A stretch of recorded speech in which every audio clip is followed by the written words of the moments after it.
ఈరోజు జూలై 10, 2024.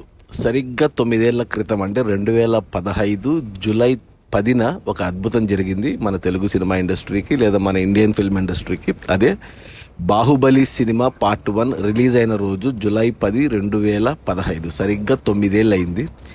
అప్పట్లో ఆ సినిమా 200 కోట్ల బడ్జెట్లో తీస్తే ఆ సినిమా ఊహించని విధంగా మొదటిసారి పాన్ ఇండియా అనే కాన్సెప్ట్ వచ్చి 600 కోట్లు గ్రాస్ కలెక్ట్ చేసింది.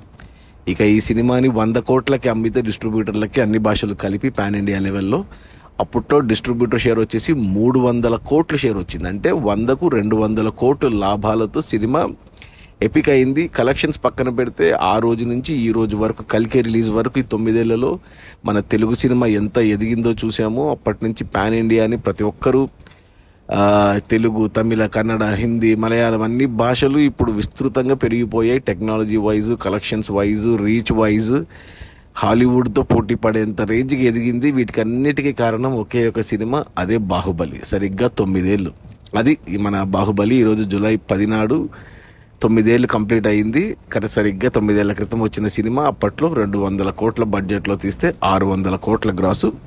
100 కోట్లకు డిస్ట్రిబ్యూటర్లకు అమ్మితే 300 కోట్ల షేర్ వచ్చింది. 200 కోట్ల లాభాలతో సినిమా బ్లాక్ బస్టర్ హిట్ అయింది. ఇక అప్పటి నుంచి మన తెలుగు సినిమా, లేదా మన ఇండియన్ సినిమా ఇంతగా ఎదగడానికి కారణమైన మొదటి మెట్టు Baahubali part 1 the beginning. Okay, bye.